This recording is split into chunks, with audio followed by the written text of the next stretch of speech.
So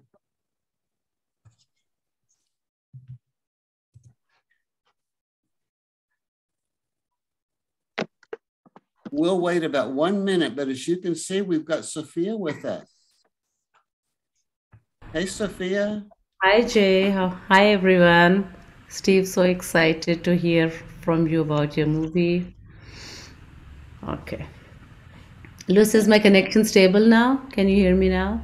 Yeah, Is it time to start? Are we good to go? we're good to go. You want to introduce us? Yes, definitely. Well, welcome back to Interfaith Explorations. I am so happy to be back. I missed last class because I was traveling to Pakistan the day after.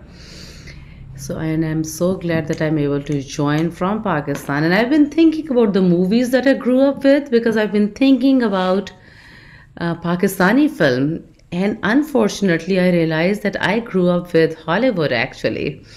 I can't remember a single Pakistani movie that I saw when I was young. Most of the movies that I have seen or who have been a part of my upbringing were Hollywood movies. This is the time, like last 2, 3 years, when I started watching Pakistani cinema. And I plan to introduce something next time to you from Pakistani cinema. So, about our class, Interfaith Explorations, it's our second year of these Wednesday series, hosted by Dr. J. McDaniels and I. Classes are sponsored by the Interfaith Center and co-sponsored by Process and Faith and Spirituality and Practice.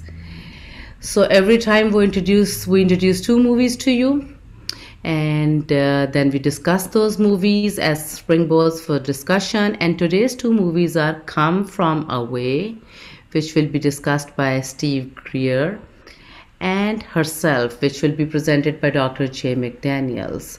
So I guess we'll start with Steve. And Steve, would you please introduce the movie to us and why you picked the movie before we go to the trailer today? Okay.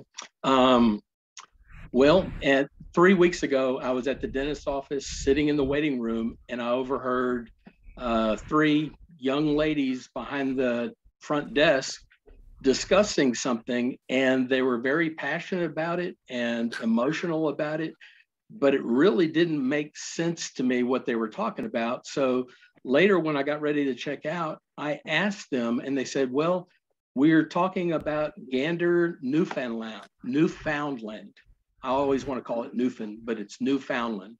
And they said it's all about what happened on 9/11, and it's a Broadway musical.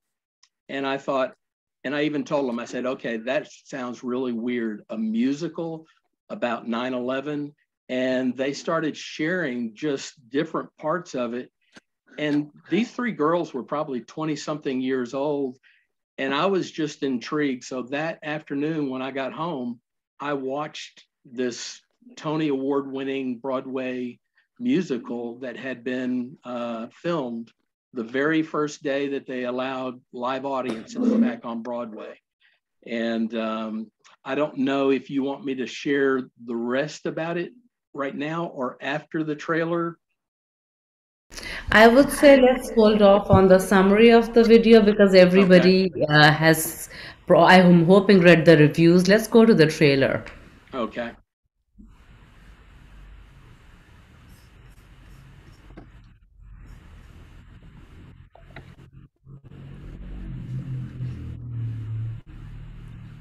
Sorry, give me 1 second. And I had never heard of this musical before 3 weeks ago, so it was brand new to me.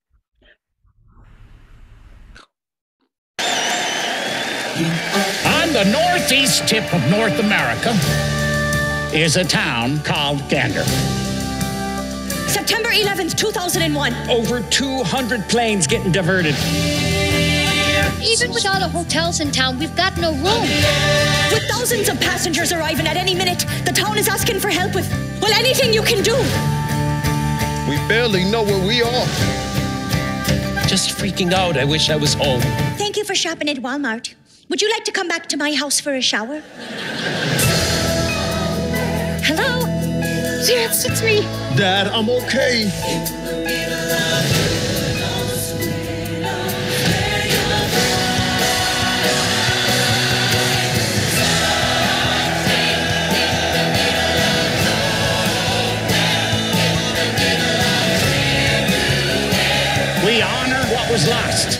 but we also commemorate what we found.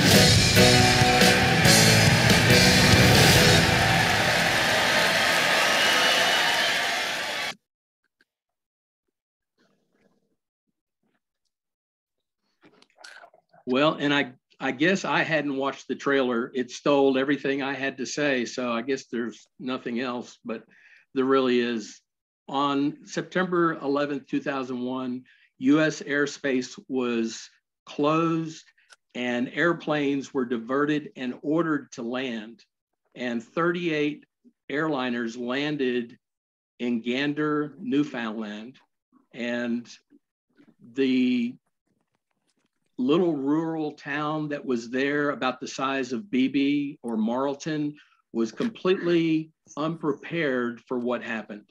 The airport had been built in 1938. It was rarely used. And all of a sudden there were 7,000 passengers and crew that landed. Some of them were not allowed to get off the plane for almost 28 hours because they were being treated as bomb threats. So the passengers didn't even know what was going on until the early morning hours of September 12th. But this little rural community that had one school, 2 police officers, 1 pharmacist, instead of just sitting in their homes and watching on TV, they said, we can't watch the news anymore. We have to do something. And they came, and it was such a unusual group of people that landed. There were people from 95 countries. There were 90 Make-A-Wish children that were on their way to Disney World. There were moms, dads, babies, children, animals, surgeons. I mean, everything you can imagine. And there were Christians and Muslims and Hindus and Jews and blacks and whites, and every just about language. They needed translators because there were several languages that nobody could speak, so they couldn't even communicate with the passengers that had just landed. And I'm glad Jay said I could take 30 or 40 minutes to share on this. He didn't, but I just loved this play. And I'm just really surprised that I never had heard about it before. And passengers kept trying to thank the islanders and tell them or give them money. And they kept saying, the islanders said, no, we're just doing what you would have done. And we're just happy with a thank you. And when it was all over, even when they left, the islanders didn't want any money. They didn't want anything from these people. And my 2 questions, actually, just some quick facts. I already mentioned a little bit, but there was only 1 school, and the school bus drivers were on strike. There were only 2 policemen. They needed lots of food, not just regular food. They also needed kosher food for the Orthodox Jews and the Muslims and the Hindus. Breakfast started at 4 a.m. in the morning in order to accommodate everyone. The hockey rink was turned into an indoor walk-in refrigerator. Employees, like you just heard, welcome to Walmart. Would you like to come home and take a shower? I mean, everybody pitched in, and there were people who did not sleep for 5 days, who did not return to their homes for 5 days because they were taking care of strangers, of people they'd never met, who some of them they couldn't even communicate in the same language, but they were there providing food, providing clothing, providing health and medical needs, and they just completely gave of themselves. And my 2 questions are, how might you respond if you were a passenger and you heard, I'm just doing what you would do if the roles were reversed? How might that stretch or challenge you? And the other question is there something stirring in you like it was in those people from Gander to where you feel like you can't watch the news anymore, that you have to do something? And if so, what is it that's in your heart today that is stirring you to action? And that's all I have. Steve, it's really such a marvelous film, and I'm only halfway through it. And I needed to come to this session, and that's why I'm only halfway through it. But I was in such a good mood after just seeing that first half. And so I want to thank you for choosing that. It's a great film. And so let's address Steve's questions. The first is, what would we do if we were in need and somebody said, I'm just doing what you would do? Yeah, how would that stretch you or challenge you? Let's go for that one first. Anybody in our gallery have something they'd like to say to Steve or to the group with regard to that first question?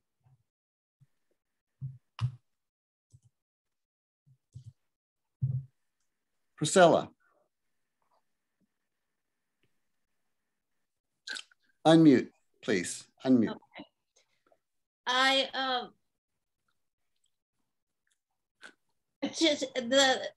actually didn't watch the movie.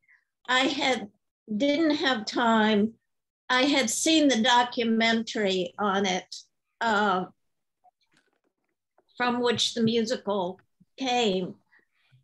So I know the story and I loved it, but even just the preview, it reminded me of last week's movies, which sorry I didn't get here in time to discuss, but it brought me joy.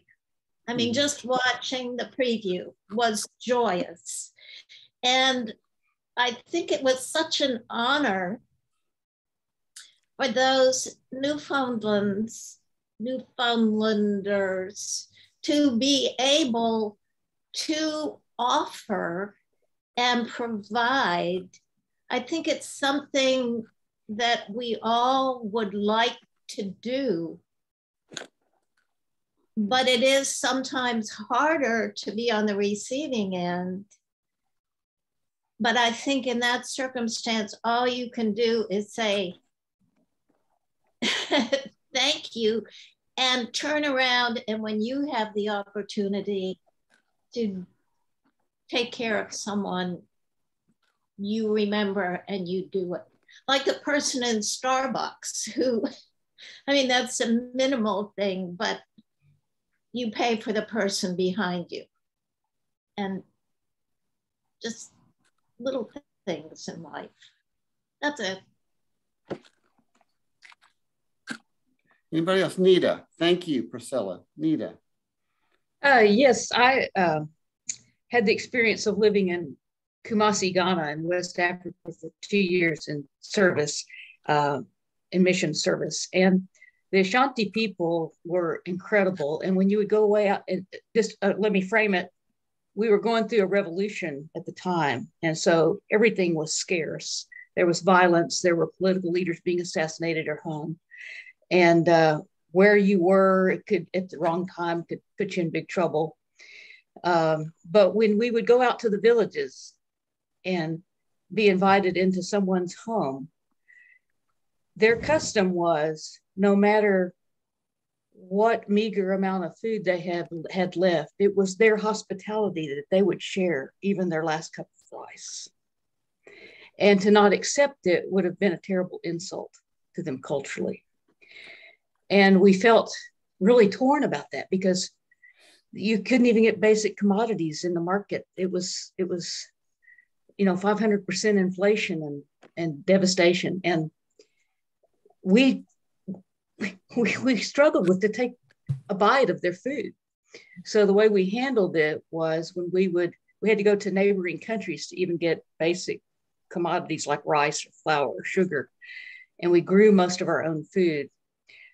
were pretty much vegetarians during that time. But we would buy huge bags of rice and put them in Ziploc baggies so that the next time we would return back to the villages, our whole combi would be full of bags of rice.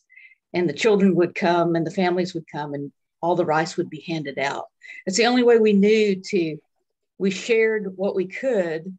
But when we were there in the moment in their needy position, they shared their last grain of rice. And that taught me something about hospitality. And it taught me something about joy. They had joy in sharing. Yeah. Their meager amount. Thank you, Nita. Anybody else? To Steve's first question, Ellen. I'm reminded of what's going on right now with the acceptance of our community of the Afghan families that are here. And Sophia is spearheading the hospitality, and people have been mobilizing for even the smallest thing. For instance, I volunteered to go to Central High School to work with, to be the intermediary between a student who's having trouble there academically.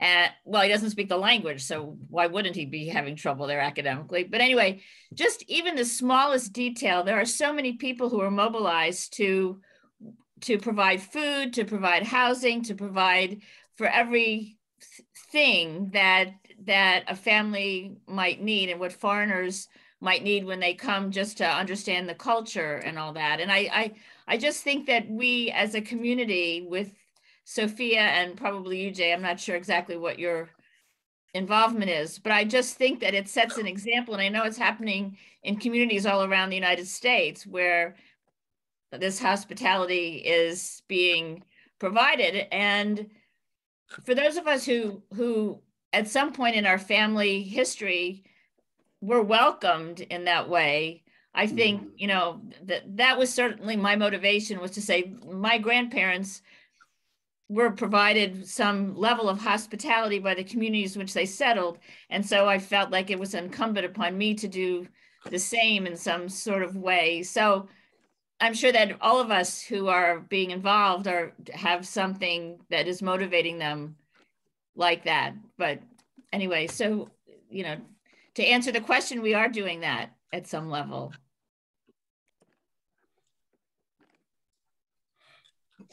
Let's go to the second question. Ellen's comment leads us in that direction. So, Steve, I understood it and recast it, repost it if you'd like to.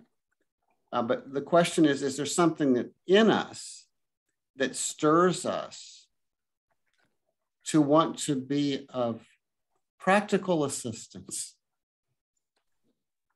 to people in need?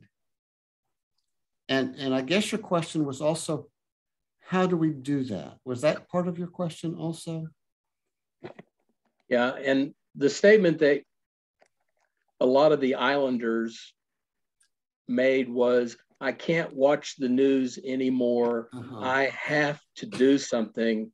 And so I think my question is that stirring somewhere in us? And is there a place within us today where we're being stirred and we feel like, I can't watch the news anymore. I need to take action. So that's really. How about that? How about that? Would somebody like to respond to what Steve just said? Carol. I think surely the Ukrainian situation is pushing us in that direction, that we no longer want to talk about it and watch it. We want to do something, contribute in some way, make an effort to rally political support or financial aid or whatever it is. I think we're being pushed at this very moment to act.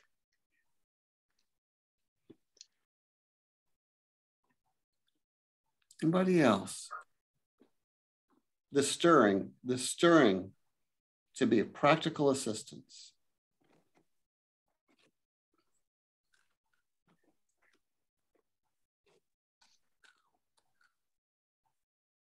You know, Steve, we live in a culture that stresses upward mobility and pull yourself up by your bootstraps. Make something of your life, measured in terms of affluence, power, and marketable achievement. And that's the signal we get from our culture. That's what makes a person a success. But personally, I doubt it. I think that there's a need actually to be with others in humble ways, not to climb a ladder toward success, but to be with people in community. And that stirring to be with people in community in practical ways, not just theoretical ways. That maybe involves a little sacrifice of something called convenience. To go past that preoccupation with convenience. That's what I think of when you raise that question. And we all do it in a different way. Jay. There's not a single way. Yeah. Jay. Yeah. I think the way Steve started this, Steve describing the three young women, you can't see this movie. I've seen the movie, and then I was so emotional about it that I immediately signed up, and because I, like you, Steve, I hadn't heard about it, signed up and went up to Fayetteville because the movie was at Walton as a play right after that a couple of months ago. But those three young women, I think that this movie, more than almost any movie I've ever seen, and certainly the play, to see the live theater, speaks to what the arts can do to remind us of that longing that we had. We didn't even know we had. And all of a sudden you're talking about it in the dentist office or wherever you were, Steve. You can't not talk about it. There's such a longing there. And when I saw the movie, just happened onto it, was so moved by it and bored all my friends by prevailing on them to read it. See it. But when I saw it at Walton live, I had to take my mask off just because it floated away. It touches something so deeply. And I think, Jay, that what you're saying about it touches your desire to not hate people, mm-hmm. and to want to do something practical, to want to do, and this really, it lionizes that emotion.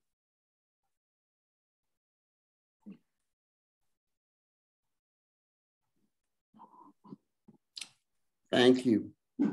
Anybody else? Yes, Darlene. You know, and I think the examples that they gave us in that musical of some of that practicality just really did help me, because I really long to be that type of person. I'll never forget something that happened to me a couple of years ago. I was at a little outside restaurant eating with a new friend. We had not ever eaten lunch together, and we were having a nice lunch. And this darling little woman, young woman that was very pregnant, walked up, and she was a Black person that she just came up. We were sitting kind of to the outside corner where she could just walk right up on the outside and say, "Is the food good here?" And we said, "Yes, it is." And, you know, we pushed her away. She didn't ask anything else, but that left, I could cry right now, honestly. That left such a stirring in my heart, because I saw her walk away and, just down the street. And I just thought, oh God, I would have loved to have taken her and set her down at our table and said, and give her food, make her a special guest, and it may sound like I'm trying to make myself feel guilty, but honestly, that stirred me, and I need examples, and I think we're probably provided those, and I just don't want to miss them. I don't want to miss that opportunity.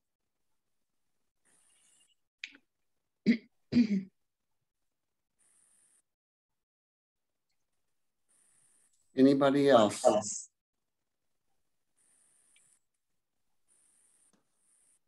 Darlene, that story speaks to all of us.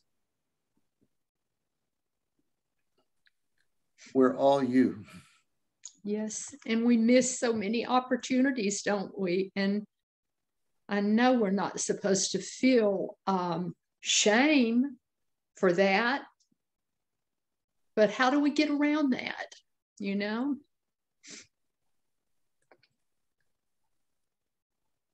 Priscilla. I think, darling, that's so important that you bring up that we have many, many opportunities in our life to give to others. And it doesn't have to be a humongous event like 9/11. It doesn't even have to be like the Afghan families. I mean, there are our friends, the strangers we meet that, may need directions in an airport or be having a hard day. And we just need to be aware. And we'll have plenty of opportunities to satisfy what I think, as you've said, really is sort of an innate desire to be helpful. Yes. Thank you. Steve, you asked, I think we've gone deep here, and I don't want my question here to take us away from that, but you did raise a kind of social question too about the role of television and media and news and being kind of overwhelmed with what we see on the news. You want to speak to that, or does anybody want to speak to that side of things? The need to break out of cyberspace in tangible ways. I do feel for myself personally, that really spoke to me what they were saying, because I feel like I can't watch the news anymore. I don't want to watch the news. I need to be connected or involved in something where there's that opportunity to interact or be hospitable. I mean, just watching the news, at least for me personally right now, I turn it off. I don't want to watch it anymore. And, but I have a desire, like what Darlene said, to be engaged, to be connected. And while I was watching this, this film, excuse me, I was reminded of what Sophia shared a couple of weeks ago, and with the Afghan person that was in her office or wherever, but the translation and the translator, I mean, on Gander, they had a whole group of people that no one could communicate with. Nobody knew their language, and it was so difficult. And I was reminded, even as I was watching this film for the first time, I was reminded of what Sophia shared, and that same thing is going on right here, right now in Little Rock, with a group of people who are here and need help. They need us. And to be perfectly honest, I have no idea how to even offer anything. But this film made me want to be more available for whatever is needed. So I know that didn't exactly answer your question, but that's what it does. Well, I think when you speak of being exhausted by the news at the expense of doing something in a practical, engaged way, that probably speaks to many people among us. Sophia, do you want to say something? A couple of people mentioned Afghan project, so I thought I will share at least one story about the project, which directly speaks to this movie as well. I haven't seen the movie yet. I do plan to, but when I saw the trailer, what it brought out for me was pure joy. And I do want to share that hospitality, as I have experienced it and as I've taught it to my kids, it's just pure joy. It's not being helpful, because when we're being helpful, we're kind of giving to someone. But hospitality for me always have been pure joy for myself. Like I'm giving something to myself, not to others. And I just want to share this story. When we received our first Afghan family back in the first week of October last year, we sent it to one of our partner congregations, Second Baptist Church, and they were placed in a small home. And you all know how the refugees came. They came without anything. The clothes that they got were at the military base. They didn't have anything with them. Some of them didn't even have their passports with them, let alone any asserts or anything like that. So they were placed in a home, and of course the sponsor team is taking care of them and giving them a weekly budget to purchase food and taking them to the grocery store to purchase that food. And this family that we placed them at Lake Nixon, in a small home by Lake Nixon. And the director of Lake Nixon, who was a caretaker of the family, he was living right next door to the family, in a home right next door. And so my friend, he calls me, I think the second day, or probably the first day or the second day after the Afghan family arrived. And he told me how the family cooked food for him, and the Afghan family cooked food from the grocery that was given to them for the sponsor team, and waited for him to eat with them, which was very sweet, because they had nothing. And when you have nothing except for those few groceries, and it's a family of 8, if I'm not wrong, no, 10, family of 10. It's hard to share that food if that's the only thing you've got. So anyways, I was talking to my friend, and he shared how much food they have cooked for him and shared. And then next day he calls me again and said, I went again and I had another full meal at their home. And then third day he calls me and he says, Sophia, I didn't go to their home today. And he sent me photos of the Tupperware small boxes with very nicely cooked meal, and see what I got at my home. They're cooking food for me and sending it to my home. And after we used to meet every week on Zoom and to go over our experiences and learn. And then very soon this question came up with the first 2 families, that they are using their groceries to cook food for the sponsor teams and send it back to the sponsor teams. And that's not going to work, because we are giving them this food and these ingredients, and they're cooking them up and sending the food back to us. So Sophia, you have to tell them and teach them to stop doing that, because They need to learn how to budget. They can't spend all their food and money back on us. And that made total sense. We're still teaching a lot of our families how to budget because they don't know how to budget in US. But on that thing, actually we didn't go back and teach them how to budget their food and not to share their food and not to cook for the sponsor teams who have more than enough and send back and save your food. Because and at that time I actually talked to my sponsor teams, these congregations who were adopting the families, and tell them that the hospitality is so important for these people. It's such an inherent part of the culture. That's and you put so much value in your social networks and social connections and serving them and being with them, that you get joy from there. It makes you feel rich, if I may use that word. So I said, let's not take it away from them, because it's part of their dignity.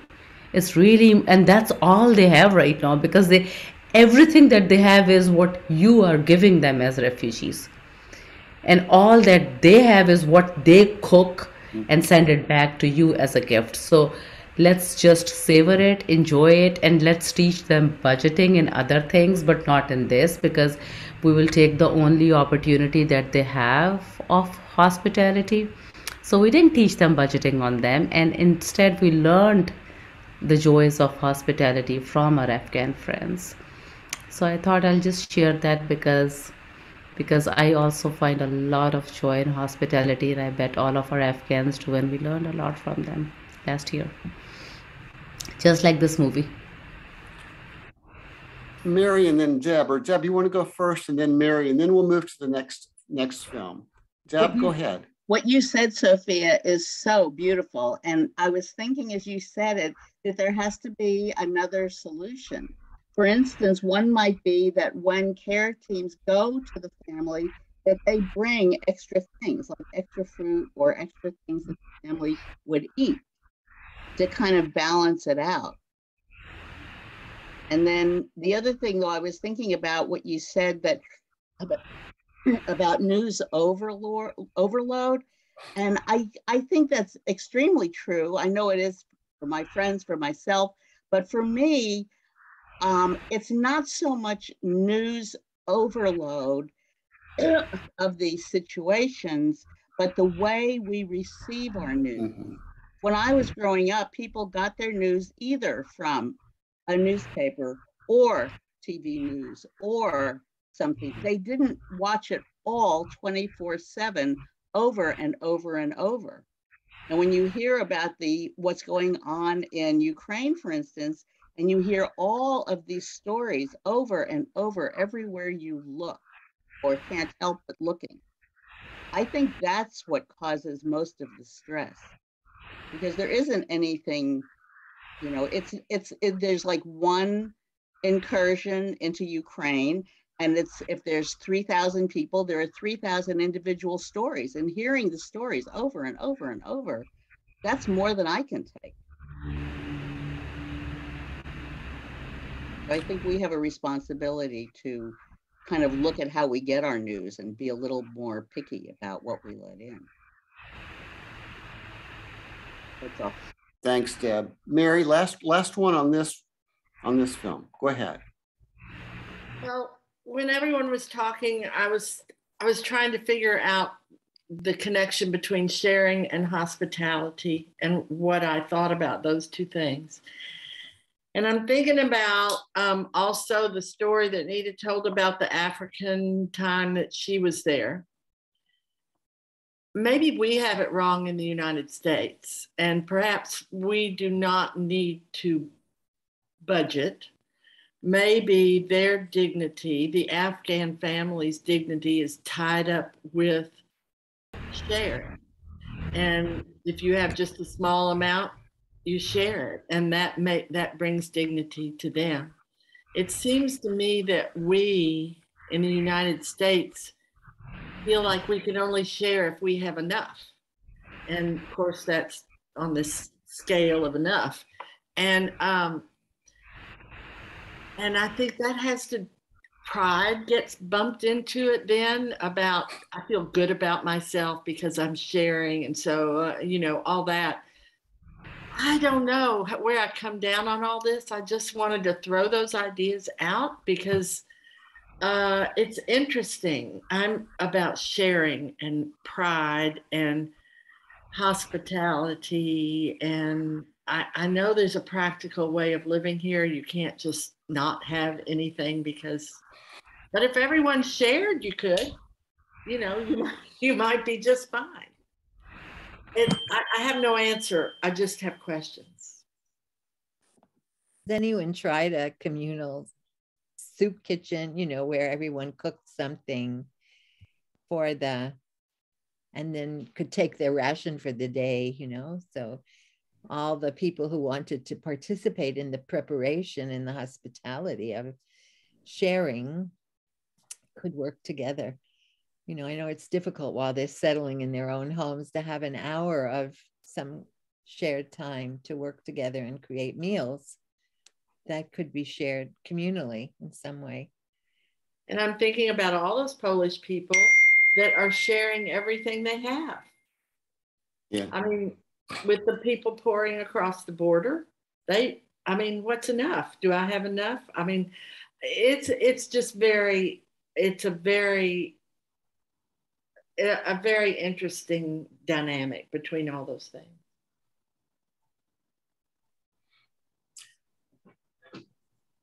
Let's turn to the next one, but by no means forget this discussion. And my own feeling is this discussion is so important. I wish we could have ended with this, but the next film herself also raises an important question for me and maybe for us.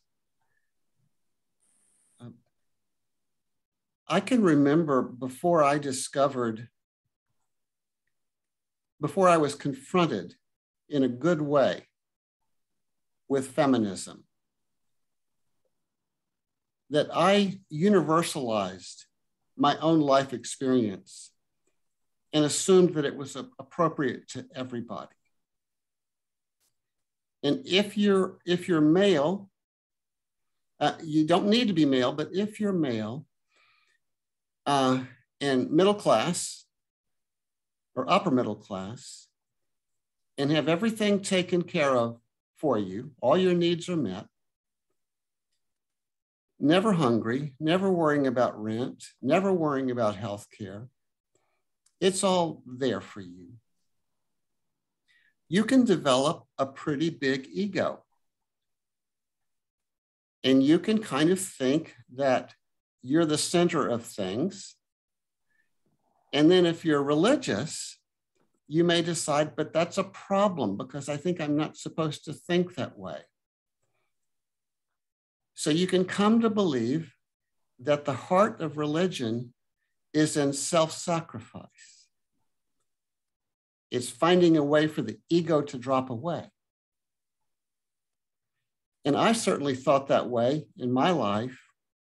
And I went to seminary and was deeply drawn to Buddhism, still am. And I loved the theme of Buddhism, of the dropping away of the ego. And I myself went to Japan, to a monastery. But on my way to Japan that summer, I stopped in Claremont, California, where I'd been at school. And I was trying to recruit a feminist theologian to come speak at Hendrix College. Her name was Susan Dunphy. And so I stopped in Claremont and I met with Susan. And she said to me, she must have been about 35 then, so why are you going to Japan? And I was kind of puffed up with pride. Oh, I'm going to a Zen monastery because doesn't that sound cool? And she said, well, why would you want to do that? And I said, well, you know, the whole purpose of spirituality is a dropping away of the ego. And I think the Buddhists do a pretty good job of that. And I want to partake of that. And the more I spoke, the more I saw her, she began to glare at me and look at me with unfriendly, unhospitable eyes. And I could tell that what I was saying wasn't going over well at all. And when I finally got quiet, she said to me, she said, you go to Japan. You try to transcend your ego. And then she said, but you need to realize that some people are in situations where they don't get to have an ego in the first place. And their problem is not too much ego. Their problem is not enough ego. They don't get to say, I am somebody and I count. And then Susan told me about her life situation and her marriage and the way she had been treated by her husband. And she had been through a very painful divorce. And things were not easy in that marriage. And in that moment, I realized for some people, the problem, I still think this, it's not too much ego. It's too little ego.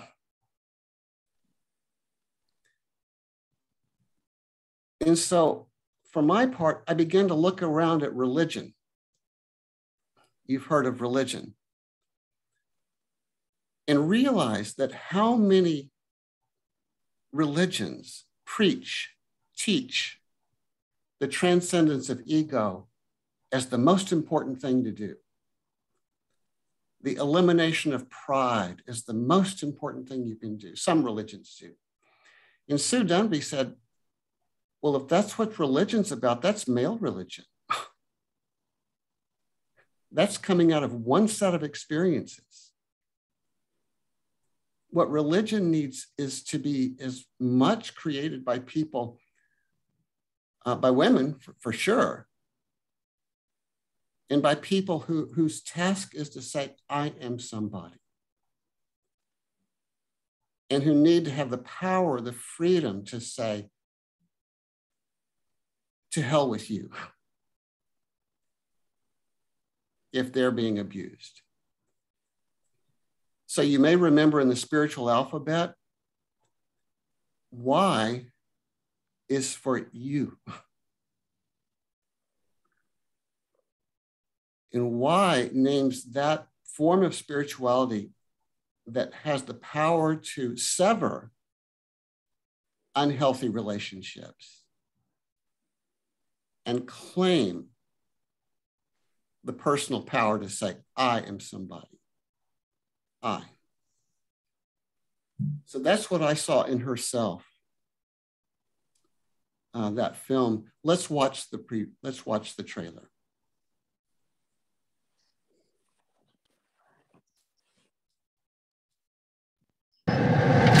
What can I do for you? I want to build a house. These are some of the vacant sites that you have. You see, if you lend me the money and let me use a site, then I could have that built for me and my kids. I'm really sorry. I can't help you with this. We can't go on like this. Just keep telling yourself it's temporary. Sorry, guys. Late 3 times and you got your kids here. John, please. I need this job. What are we doing, Sandra? Do you think this is good for the girls? I've seen a counsellor. We could try and make it work. I want to fix him, you know. I know, but there are some people you just can't. I have designed a house that costs just €35,000 to build. Sandra, why didn't you ask me? Your mother was far more than a cleaner to me. She was a friend. It's land going to waste. Use it. Build a house for you and your girls. All along the highway there's a Our own house. At the bottom of the garden. Like a fairy house. Need a hand for a few weekends over the summer if you'd want to help. This time I know I'm fighting. Sandra! Oh my God! Party's work. Will you go in and see her dad? She's not herself, but she wants to stay with me. You lie to me, Sandra. Skelly, you've been served. Breach of access. I'm sorry, love, but legally he has a right to go to court. What is the point of a house if I have no kids to put in it? Most of us get so sunk in our own pain we don't notice our children's. But you did, and that makes you a good mother. This time I know I'm fighting. You all know what he did to me, and yet you still bring me in here and you ask me questions like, why didn't you leave him? But you never ask, why didn't he stop? This time I know I'm fighting. This time I know.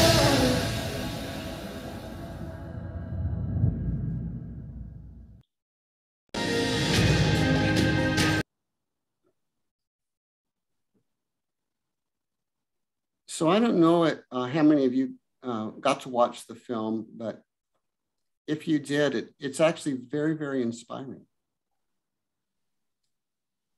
And it's the story of a woman who claimed her own life with help from others, to be sure. And that's the spirituality of you. And surely that has a place in the house of spirituality. I myself get nervous when people talk all the time about interconnectedness, because some connections are really unhealthy. And some of the most powerful things that a person can do is to sever a connection, to claim a life. So I think I'm supposed to come up with a question, and here comes. Do you know people? And you may be this person yourself, but if not you, do you know people whose most powerful need is to claim their own lives and say, I am somebody, and I won't let you walk on me anymore? Anybody know anybody in that situation?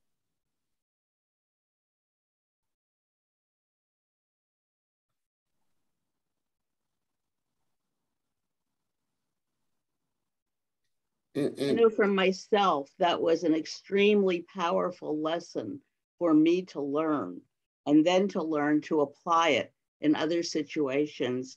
And the hardest part was applying it to people that ought to have been there for me, the way her husband ought to have been there for her.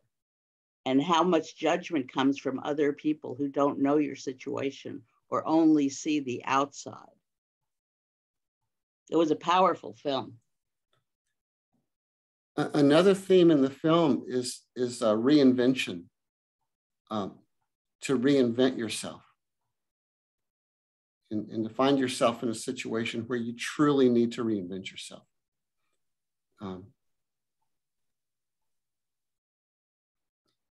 Now, if you saw the film, I encourage you to, if you didn't, it's really worth it. Mm-hmm. But you may remember that she built the house and it was very joyous, and boy, did she have mutual assistance there. I mean, it was really, that showed the other side of it. You need others to help you reinvent yourself. And she had it, and they got joy from that hospitality, and they were so diverse and so beautiful. It was a sangha, it was a synagogue, it was a temple, it was a church. That community of people building that house. But do you remember the end? I'll give it away in case you, sorry, but I will. They build the house. It's so nice. And her little girls and she can live there. And it's very celebratory, and they dance and have a good party. And you just feel so good. And you just want the film to end right there. And it doesn't. In the middle of the dance, a daughter comes up and says, "Mom, go outside." And she goes outside, and her husband had burned the house down that they put all that work into. And you saw the house being burned. And it totally devastated her for quite understandable reasons. And she lay in bed for a long time thereafter, people taking care of her. It killed her. But then at one point, the person, another protagonist in the film said, "Come on outside." And they went out to where the house was being built. And do you remember the scene? If you saw it, forgive me. There's the ashes from the old house. And there are her two daughters with shovels, picking up the ashes to start over. And she herself walks up and she picks up a shovel and she digs in. Let's get those ashes up and let's build again. That theme, let's build again. A little last word from Zen Buddhism here, even though I kind of knocked it a little bit earlier. There's a famous Zen story. A young disciple comes up to the enlightened master and says to the master, "What is it like to be enlightened? Are you happy all the time? Is it peace of mind all the time? Is it joy all the time?" And the master says to the disciple, "Oh no, oh no. It's nothing special. It's just when you fall down, you get up again. When I fall down, I get up again. That's it. That's enlightenment. Nothing special." And that's what she did at the end of that film. After the time of grieving, she picks up that shovel. She'd fallen down. She'd been pushed down. And she got up again. That's that beautiful resilience. And look at the African families. Incredible resilience. So those are my thoughts. Anybody have any thoughts on the film, or anybody want to say anything? We're about to run out of time.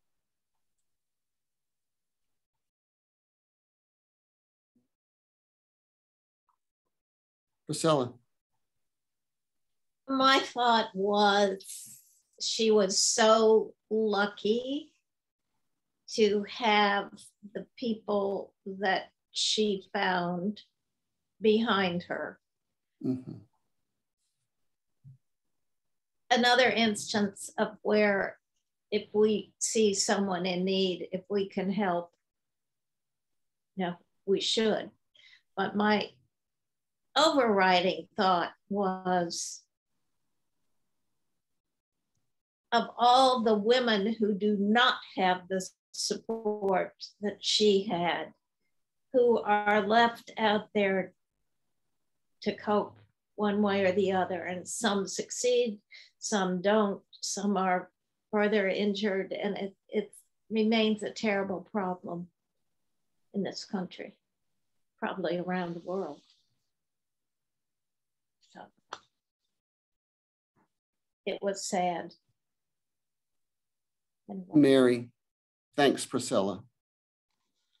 If you all have not seen The Maid, which is a TV series, and I can't remember where it is, if it's on Amazon or Apple TV, it is similar in theme, except the woman that's in there tries very hard, but she makes some poor decisions along the way. And I was amazed at how this woman in herself made good decisions. She just kept making good decisions. And I think that that's hard for someone who's been in her situation, because you're usually in that situation because of the decisions you've made. And it's pretty hard to change who you are. And I would recommend that series to anyone who was moved by this film. Thanks, Mary. I think it's time for us to close. It's 1 o'clock. It's the magic hour. And who can possibly close without a final word from Sophia? Not That's me. so, that's too kind of you, Jay. Well, I only want to thank you and Steve today for introducing these two beautiful movies to us. Like always, you showed us, these movies showed us that movies have the power to help us heal, to help us transform, to give us, to show us the humanity within us, the joy and the hospitality within us. So thank you for sharing those movies with us. If any one of you want to share another movie with us for next time, please feel free to email us. I believe this is our next week is the last session of our 8-week session, but don't take my word for it because I've been traveling and I'm out of touch. So Gia and I will have the discussion and we will be emailing you if we have how many more classes we have. We might have just one last session to go next time. It's just one? Okay. Well, having said that, I think I'll let you all go in love and light. Peace, salam, and shalom to you all. We'll see you next Wednesday.